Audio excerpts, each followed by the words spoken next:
I just want to introduce myself to you because I don't know all of you. And so just so that you've got a picture of who this is speaking to you, you can describe me using the 4 F's. And the first is faith.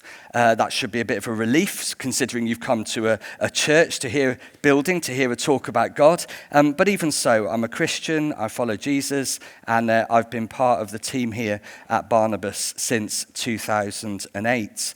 I've been local for a long time now. I grew up in Sutton Farm. I've lived in Ditherington and Sundorne, and I'm currently in Bayston Hill. The second F is family.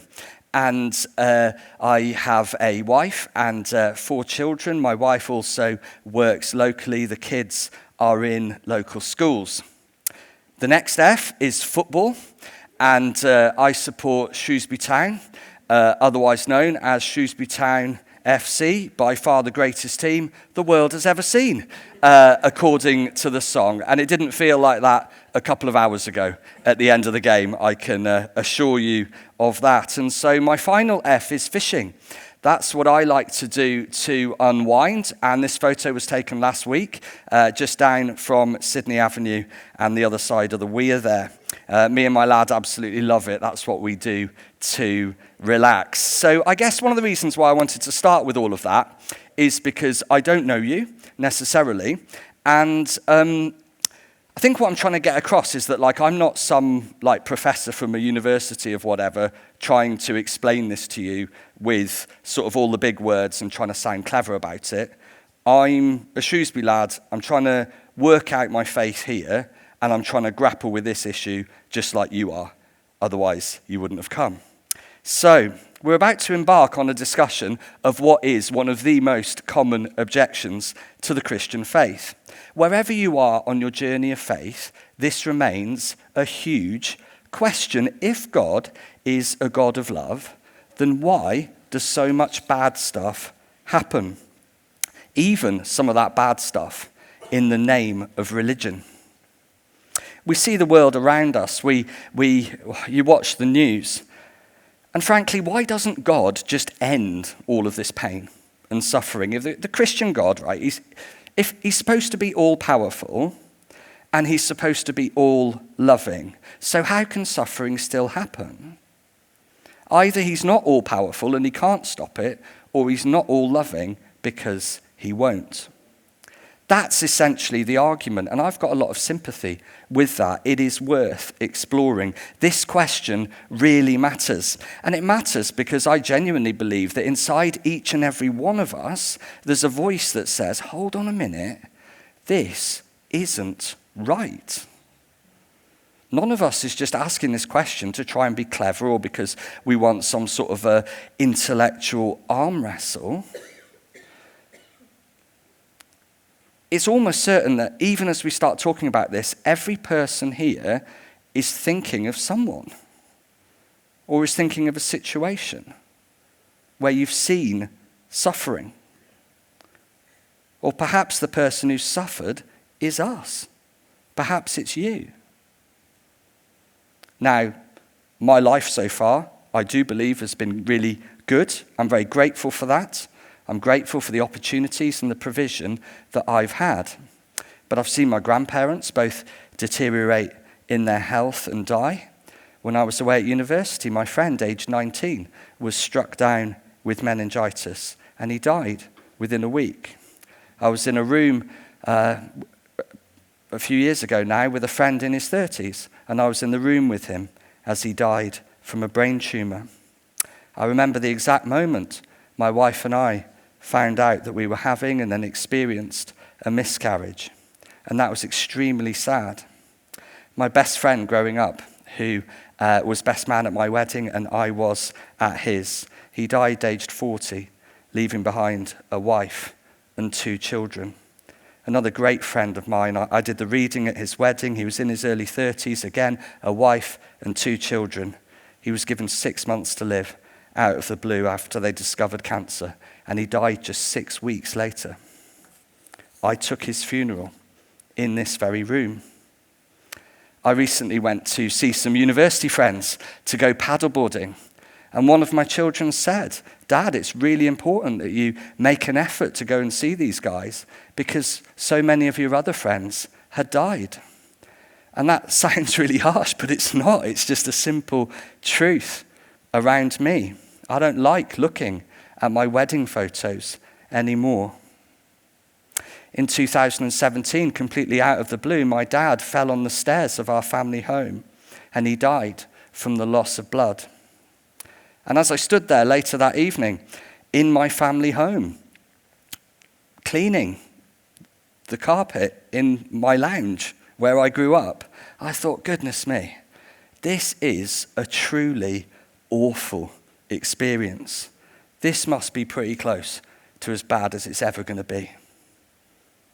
All of us have seen people suffer. All of us have experienced bereavement at some level. So when we ask this question, we're bringing our own experiences, our own feelings, our own heart to the table. And that really does matter. This is so important. Your situation is important. The person you're thinking about now, it does matter. We should care. As we explore this whole question of if God is so good, then why does this stuff happen? Now, the first point I'm going to make, and this might be a bit of a come down and a disappointment, but I just want to be real. I don't think I'm going to fully answer every one of your questions this evening. There's no neat 3 points, and then we've got it all wrapped up. Ultimately, we don't know everything. There's no one Christian explanation that will fit every set of circumstances of each person in this room. There's a lot of things we're going to look at, and I think they're amazing, but they're still not like the answer, the silver bullet. The Bible gives really important perspectives. It gives really meaty thoughts, but any one of them is just like too simple if you just take it on its own. The Bible also seems to be really clear. Who can know the mind of God in matters such as this? Even if we can't answer this question, why does a good God allow suffering? Does that mean that God doesn't exist? I actually believe the opposite of that. I believe it's the fact that we're asking this question. It's the fact that we know that there's a right, that this seems wrong compared to, that is a very powerful reason why I know there's something beyond myself. And I found the answer in God. But we're going to talk about that more a bit later. But if there was a neat understanding of all these things, could we expect to know what they were? In our sort of culture, we tend to, if we can't explain everything 100%, then it can't be real or it can't exist. Well, actually, I'm not sure that's true. There's a lot of cultures in this world, like maybe in the developing world, that experience a lot of suffering compared to us, but they haven't reached that conclusion. They don't have the same need to understand. If God is God, does his will and purpose need to fit into what I can understand? What I can understand is a bit limited. So am I trying to place those limitations on God and how he acts? Or am I trying to explore and find out more about him and open my eyes and open my mind to the things that he is telling me? Do we have to know everything about God in order for him to be real? Now, a few minutes ago, I showed you a photo of, the back of my wife. And 18 years ago, we got married. I didn't know everything about my wife when we got married. We've now been married for 18 years. I have learnt so much about her. And yet, in some ways, she remains an almost complete and total mystery to me. And I'm absolutely certain that she would reciprocate that compliment with bells on and more humorous examples. If I can't know the will and mind of my own wife, does that mean that she doesn't exist? Or is her existence proved by the ongoing, life-changing, deepening, affectionate relationship that I have with her. So I do believe that as we ask this question, it's almost like we're taking the first steps of a journey that are going to lead us towards God himself. Not in a set of truth claims or statements or a tick box of ABC, this is what you have to believe. No, but in an experience of God expressed to us through his son Jesus. Our answer as a Christian doesn't just lie in words or a philosophy or a belief system. It actually lies in a person.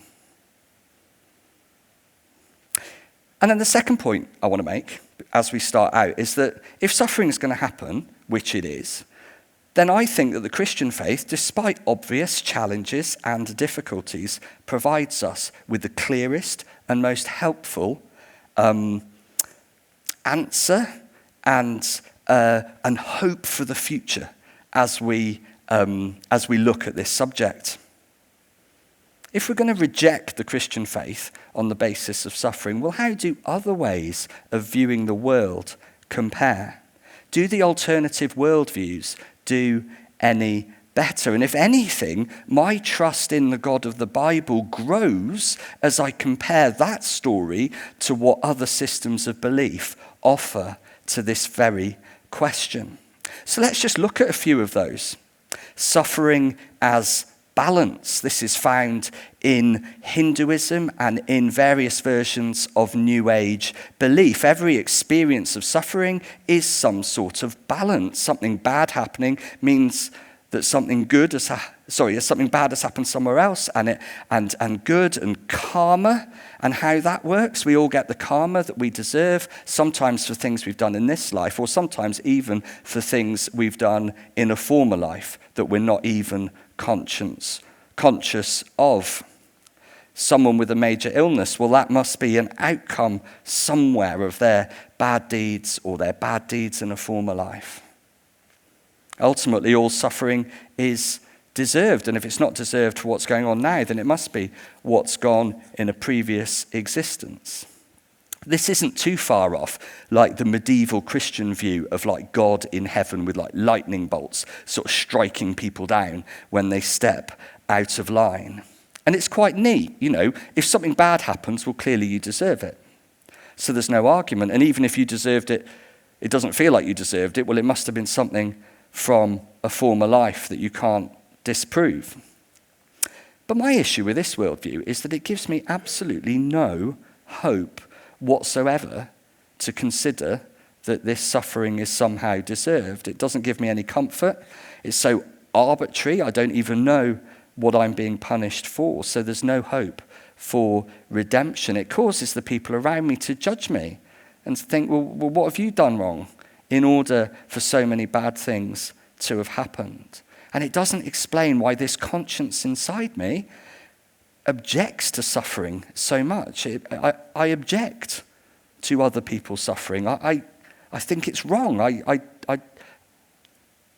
It doesn't explain why my gut reaction to suffering, just like yours will be, it's like, well, it's not saying, well, they obviously deserved it. It's like, well, that's wrong. And it's like care and charity. The children that we see on the news, maybe in the developing world, who are starving, they're not experiencing that suffering because they must have done something wrong in this life or a former life. I simply don't buy it. Next up, what about that suffering then is an illusion? Buddhism was based around the life of the Buddha responding to the problem of evil and pain. And he had a revelation that suffering is a temporary illusion and we need to learn to see through it. It's our desires for, it's our affections for the things of this world that cause us to see their loss as suffering. So the suffering that we experience in bereavement isn't really suffering, but it's because we have affection for that person. So we have to remove ourselves from the things that draw us in and connect us with our external desires. We have to receive our own true freedom by being disconnected. And my basic problem with this, as I understand it, is that suffering is real, whether it's me or someone else. Like, pain clearly hurts, it's painful. As a human being, I'm wired to be in community, to share life with people. Many of our desires for one another, they're good and they're wholesome, and they provide a strong and a viable society. We can't all just step back and escape the real world and remove ourselves from these affections. I do want to respect people with that view, but it simply doesn't validate the way that I feel. You can run and hide from pain and suffering for as long as you want, but as soon as you stop and go back to the real world, there it's going to be. What about the view then that suffering is determined? This is found within Islam, especially. The word Islam, when translated, means submission, as in submission to the will of God. So anything that happens, good or bad, whether it's a massive thing or a small thing, it's the will of God. Inshallah, God wills it. But within that view of God, they view God as an unknowable, all-powerful force. So there isn't much room in that space to really question what's happening. It's simply the will of God, and we need to submit to it. But I find little comfort in a God who appears to dish out all sorts of punishments and suffering, but gives us little clue as to why. If God isn't knowable, then where do we go with the pain and the emotions that we experience? And that way of viewing God as an unknowable force is so far away from what I understand of the revelation of God that is available through Jesus Christ. So again, I want to respect a worldview, but it simply does nothing for me. What about that suffering is natural then? This is found in a lot of non-religious or atheist thought. There's no God or being or order in any of these events. It's just the way the world works. It's random chance. Random selections of chances come together, and that's how we get everything that we experience and everything that we know. Richard Dawkins said in a newspaper interview, and these are his words that are quoted, "Some people are going to get hurt, some people are going to get lucky, and we won't find any rhyme nor reason in it, nor any justice. The universe we observe has precisely the properties that we should expect if there is at the bottom no design, no purpose, no evil, and no good. Nothing but blind, pitiless indifference. DNA neither knows nor cares. DNA just is, and we dance to its music." This way of viewing the world might actually really help you cope. I can see that, because you've just got unlucky. You've just got unlucky.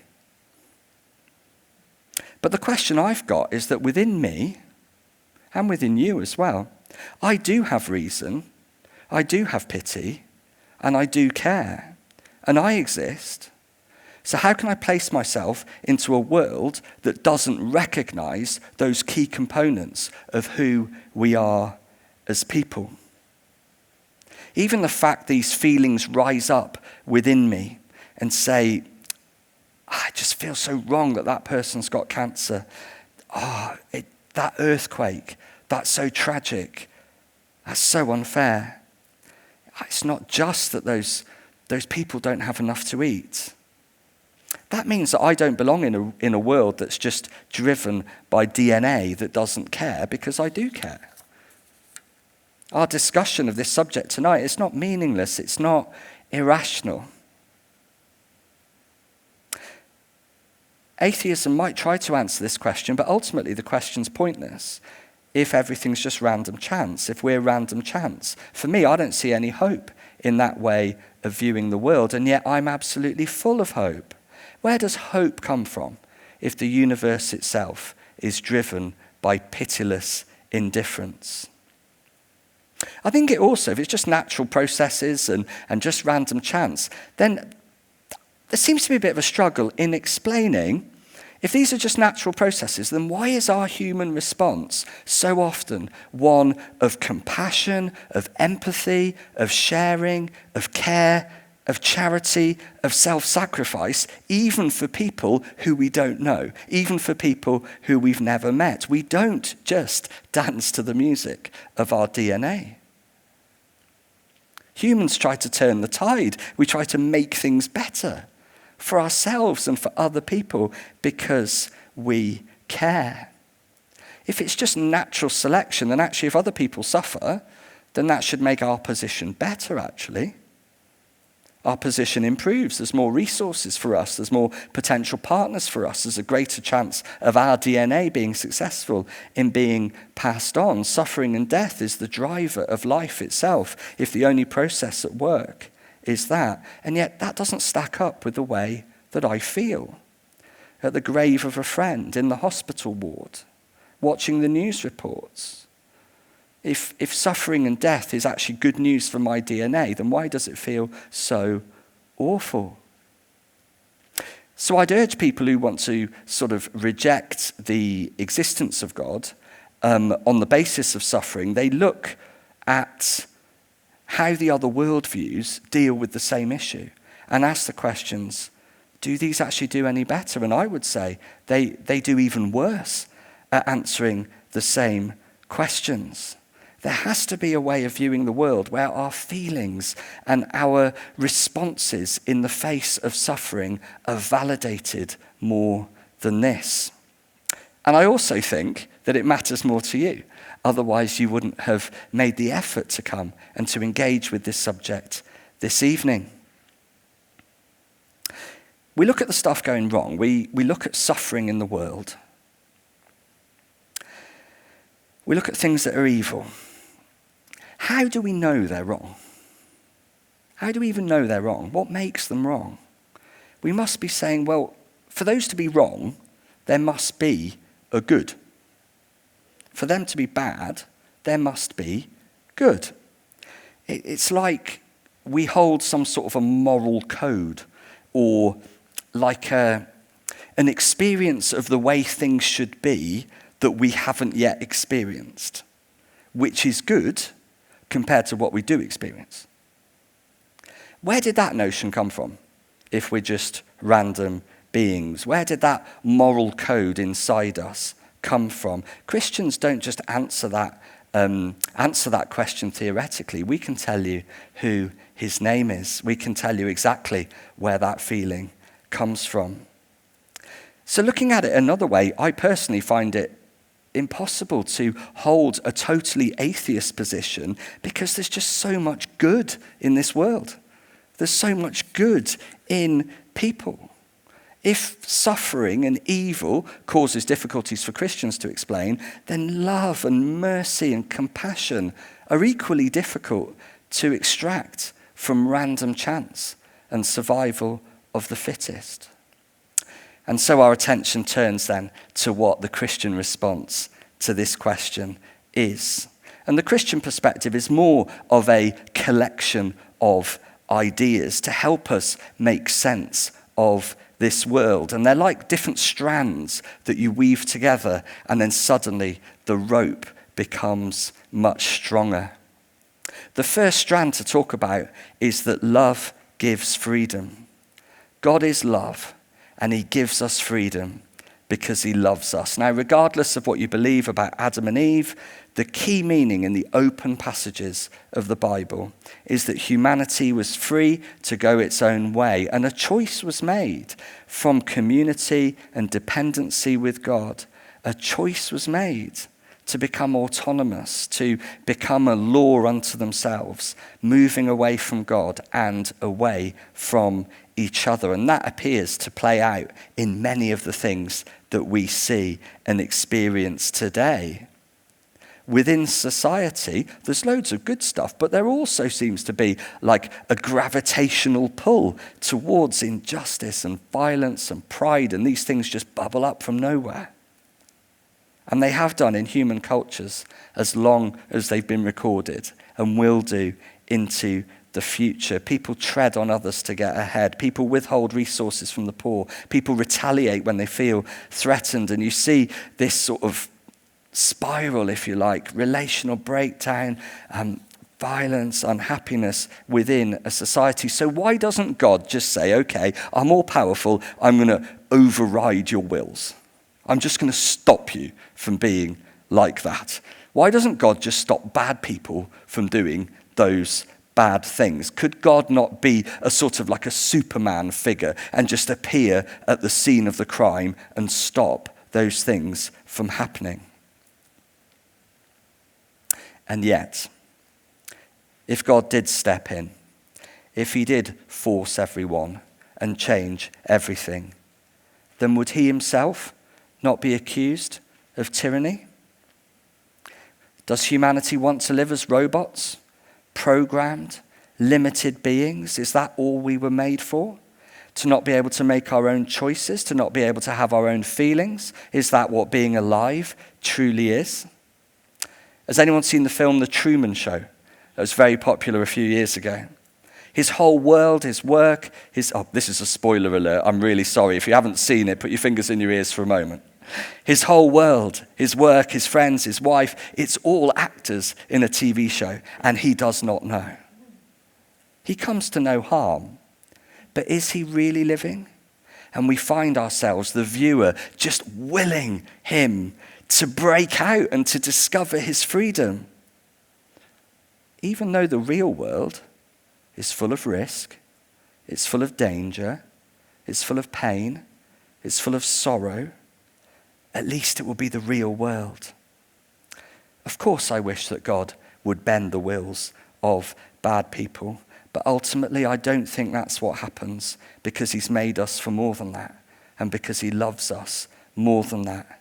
He loves us enough to give us the freedom that we have, even if we use it to hurt people. The Bible doesn't teach us that this world is just like God's doll's house and he's just moving us to play his game. No, it depicts God as a loving father who wants his children to choose to relate well to one another and to choose to draw close to him. And he lays down parameters for his children to keep them from harm because he loves them, but he doesn't control them.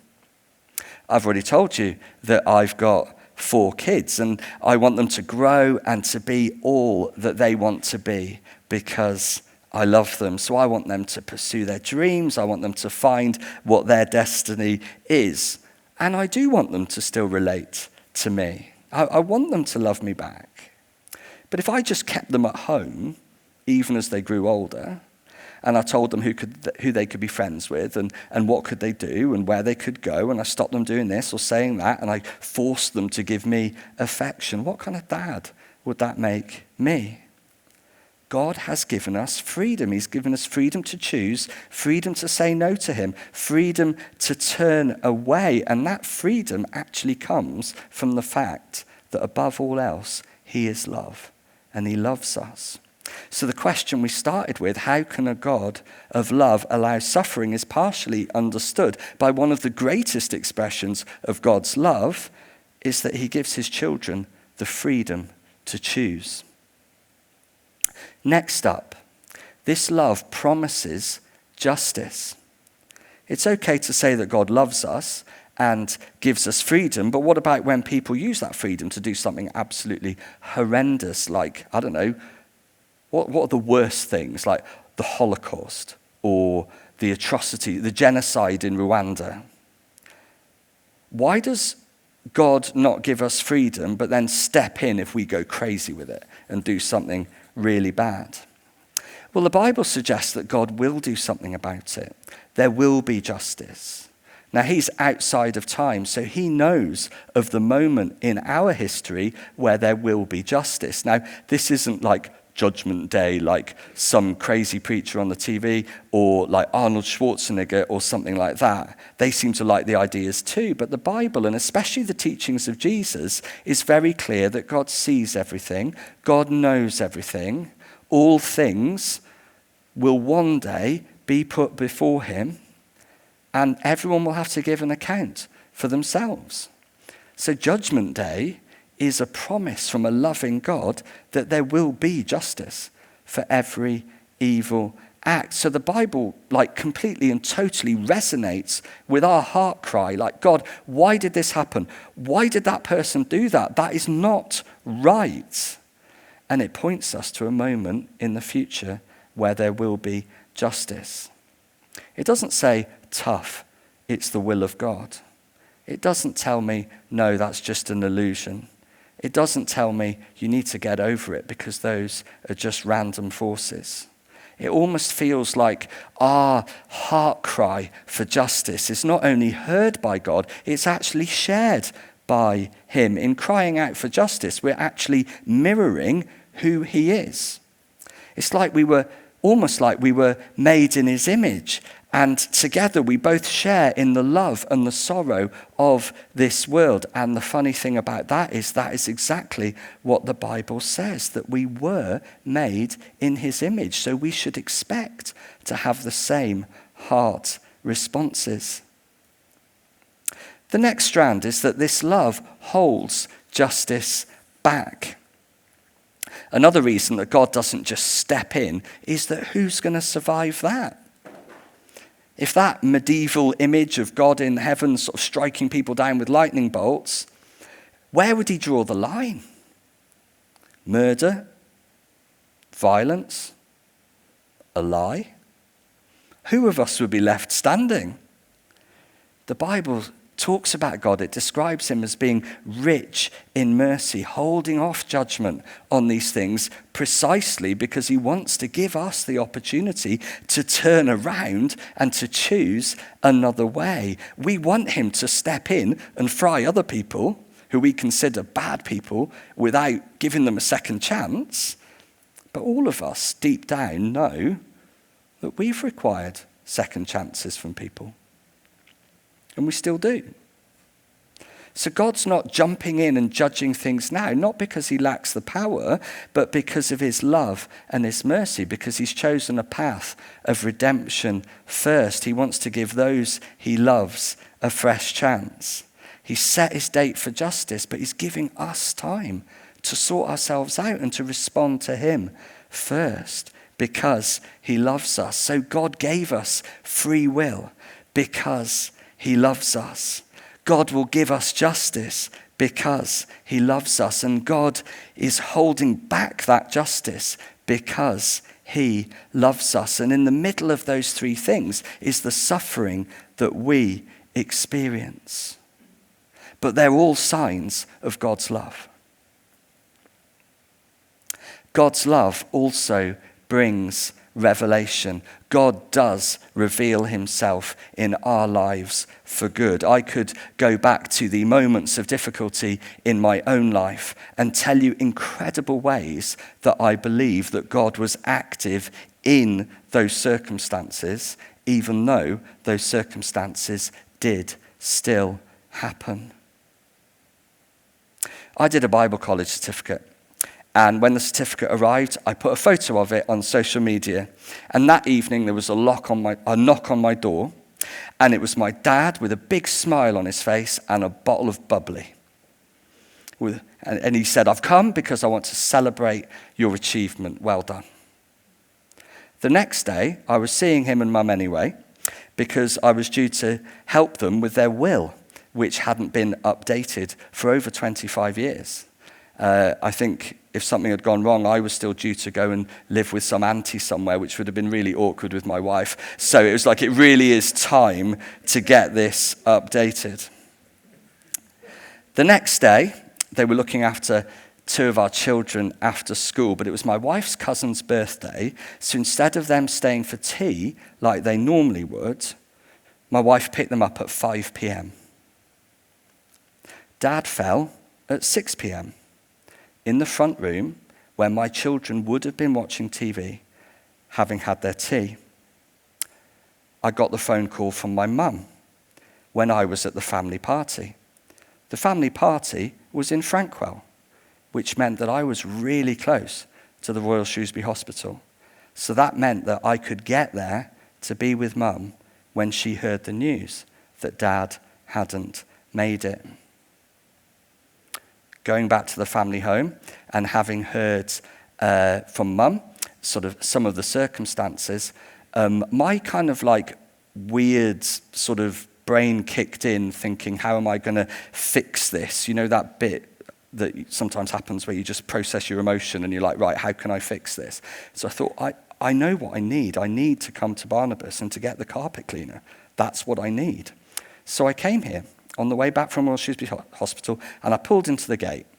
And one of my oldest, longest standing friends, we've been friends since we were early teenagers at Meal Brace School, Kate, she was in the car park waiting for someone. And she said, "Oh, Dave, how are you?" And I told her what happened. And she gave me a massive hug. And she prayed with me. If I was God, and I'm not, I would have had it that my dad didn't fall. Or maybe I would have been creative and I would have put like a mattress at the bottom of the stairs or something. But that didn't happen. What happened was that the last time my dad ever visited my house, he brought champagne because he wanted to celebrate me. The last time I went to visit their house was to update their will and to find out exactly what they wanted should anything happen.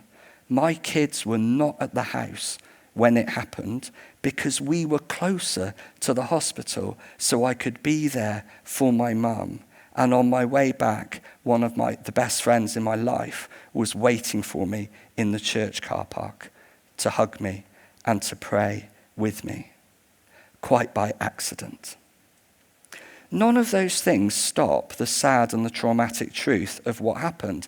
And one of the reasons why I'm able to describe them in sort of detail and lay them out as memories is because I had 4 sessions of trauma counselling, which I really needed to help me to make sense of the whole experience, which was simply awful. But through that process, I saw the hand of God in all of the little aspects of those circumstances. There is simply no way that the timing of all of those things was just random chance. We don't have all of the answers of when or why or how God works, but we see that the God of the Bible is always at work in this world for the good of people, and he is today. And we hear it in the stories that people share. And if you do one of the courses that we run here, something like Christianity Explored or Hope Explored or an Alpha course or something like that, you will hear people share their story. And people who are Christians will all have examples of how they know that God has worked in their lives, not completely changing every circumstance, but sometimes revealing himself right in the middle of them. Why does God act in one situation and not in another? That's a perfectly valid question that I don't have an answer to. But it's not an argument against the existence of God because he's still acting, and so many people can tell you the story of what he's done in his life. The claims that Christian believers will make about what God has done in their life and the massive change that they've experienced is simply astonishing. One of the darkest periods in my lifetime, and I've just referenced it earlier, was when the atrocities happened in Rwanda. And we're now going to watch a short video of someone who was involved in the genocide and how the message of Jesus impacted his life. This was produced by the people who wrote the Alpha course, which is a bit similar to our Christianity Explored. So can we watch the video, please? My name is Bertie Emmanuel, and I participated in the 1994 genocide against the Tutsi. I murdered many Tutsi under the order of bad leadership and have spent 6 years in prison and 4 years in community service. While in prison, fellow prisoners invited me to try Alpha. I went, but struggled to engage. I realized I needed to tell the truth about what I had done and wrote a letter asking for forgiveness of the relatives of those I had murdered. Life was so hard after being released from prison. I found my wife with 2 children that were not mine, and I faced many heartbreaking situations. I didn't know how I was going to live with the genocide survivors after what I had done. My heart was filled with agony, loneliness, and fear. Encouraged by Alpha in prison, I decided to do Alpha again. I learned that Jesus forgives and experienced love in a way I had never known before. With the help of a local pastor, I went to find Vincent, whose mother and grandmother I had killed, to ask for forgiveness. I now live in a village built for genocide survivors and perpetrators. Vincent lives in the same village. We have formed a friendship, and I now experience peace like I haven't experienced it before. Day-to-day life continues to be a challenge, but I have found forgiveness and healing for the things that I have done.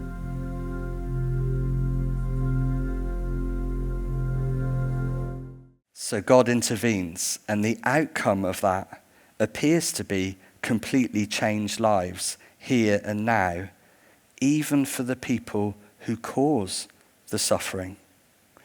None of the other worldviews come remotely close to a promise of redemption. God's love doesn't just reach you if you've suffered, but even if you've caused the suffering. That is truly amazing good news for each and every one of us. No matter what our background and history looks like, God's love can change us and can change our future. Love also brings instruction.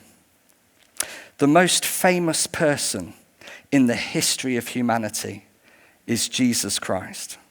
The most famous thing he said is, love your neighbor as yourself. So the most famous words spoken by the most famous person ever. If we did love our neighbor, if we followed just that one command. Don't worry about the 10 commandments, just that one. Don't worry about anything else in all of the Bible, just that one, just those few words. There would be no war, there would be no violence, there would be no prejudice. Many of the main forms of suffering, or the main causes of suffering, would disappear almost immediately. And the knock-on effects of that would totally change our world. Loving your neighbor, sharing food and resources. It would eliminate the effects of famine. It would remove preventable diseases. Medical provision wouldn't just be confined to those with money or to countries with money. Loving your neighbor, sharing resources, sharing breakthroughs, sharing production, sharing this planet. God did give us a roadmap to alleviate a vast percentage of the suffering that we face, and he didn't hide it. He gave it as the most famous words spoken by the most famous person who's ever lived. It's just that we don't do it. It's just that we didn't listen. And now we ask him why he doesn't do anything to stop suffering when he's already given us an almightily massive part of the solution 2,000 years ago. Another strand, love renews nature.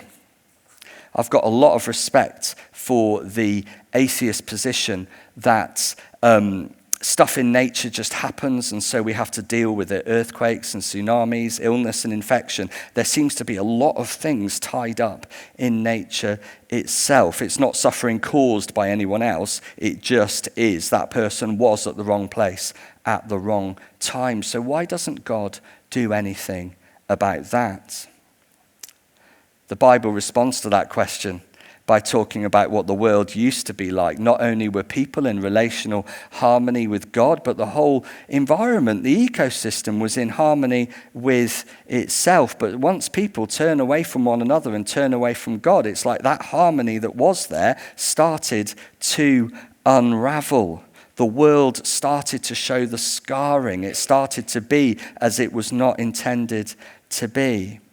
So if we see events in nature and we think, man, that's not right. How did that happen? Why is it like this? Then the Bible absolutely confirms that feeling and says, oh, absolutely. It was never intended to be like that. And it also tells us that on that day we've talked about where God will bring justice for all of the people, for all of the things. It also says that he's going to renew the physical problems as well. It talks of a future. It talks of a heaven. When you use the word heaven, people automatically think of a greetings card with a little cherub playing a little harp on a cloud. That's not what we're talking about. We're talking about creation being restored and a new earth and everything being as it should be. And so if you see what's happening around us and you think, oh, it really shouldn't be like this, and the Bible's very clear. One day it won't be like this. Everything is going to be made new. A final couple of points. Love has scars. All the way through the Bible, we see a description of God with feelings and with emotions moved by the plight of people. And into our circumstances, the central message of the Christian faith is that God himself came and lived amongst us and experienced what we experienced, and he felt what we feel. So to a Christian, God isn't some distant, unknowable force, but is relational and is loving and is capable of empathy. That's why people talk about how important their faith is during times of suffering or difficulty. Not only does Jesus offer us hope for the future, but in the here and now, we've got someone to ask the questions to. We've got God involved in our life. We have somewhere to take our pain. I'd like to watch another video now, which goes into this in a little bit more depth. My dad died a couple of years ago after about 8 years of suffering from dementia. And it was by far the hardest thing that we as a family have had to deal with.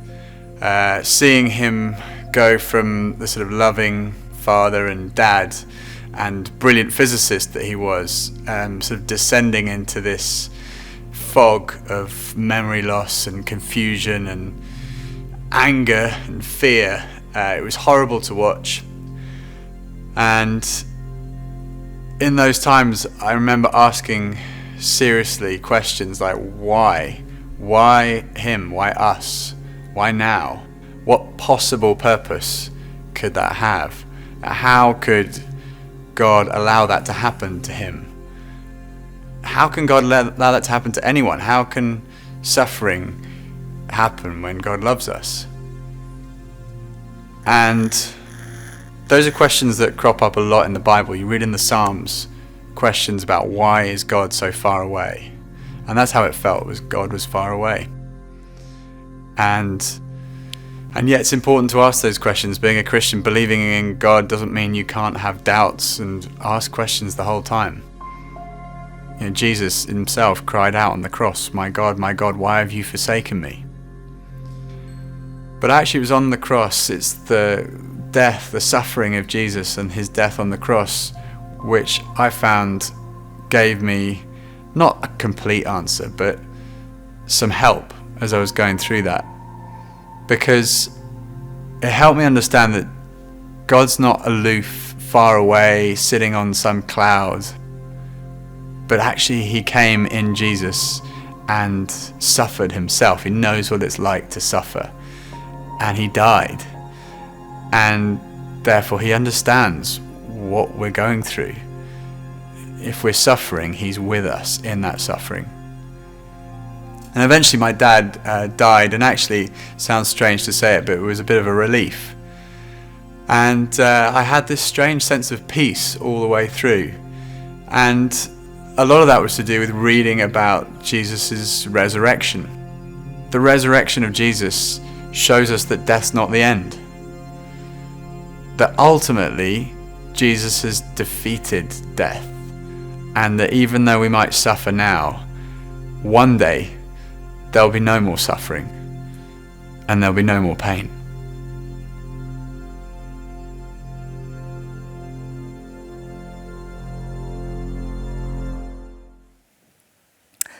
If you read what happened to Jesus, you realize that God himself suffered ultimately to lift us out of our suffering forever. And you know, a while back now, I said that God was holding off justice in order to give us a chance to escape it. Not only does he give us that chance in terms of time, but he gives us a pathway to do it through faith in Jesus. The Bible speaks of the fact that into the darkness of the world that we all experience came a man who lived as a carpenter in Nazareth, a teacher who spoke with grace and truth in a way that no one had experienced before. He was falsely accused. He had an unfair trial. He was brutally tortured and he was executed by the occupying power. The sky goes dark, but 3 days later, a light comes. The tomb is empty. Something new has broken forth. A new start, a new day. So this death, this brokenness, this pain and darkness that we see all around us in creation, and we see it in other people and the things that we do, and if we're honest, we see a little bit of it inside ourselves too. All of that is overcome by one who overcomes death itself. But it doesn't even stop there. That redemption doesn't finish with us and our hearts. It keeps going forever. First of all, we have an opportunity in this life to walk in it and to share the forgiveness and the love that we've received. But we also have a hope for the future, because one day there will be justice and all of creation and all of these things will be made new. All of these things will be made right. So in the darkness and in the difficulty of the suffering that we do experience, that is very real, we have a future hope, won for us by a Saviour who has walked our road and experienced our pain, who knows what it is to suffer, but has overcome it. And we can look forward with hope, because one day all of these things will have finished. There won't be harm anymore. Everything will be made new. Everything will be as it was meant to be. These tears will go because God is going to make it right. That is the fundamental core of the Christian hope. That's the destiny that a Christian has before them. So, God shows his love for us through freedom, through justice, through instruction, through revelation, and ultimately through Jesus. He emphasizes with us in the moment because he knows what it means to suffer. We approach this subject demanding justice, and God responds to us as he has always responded to humanity, with love and mercy. Ultimately, where I've landed on this whole question is that the suffering I see and the experiences that I've had lead me not away from God, but almost like right into his arms, because no other belief system comes remotely close to validating how I feel, let alone giving me such comfort now and such hope, such life-changing hope for the future. Thank you very much for listening.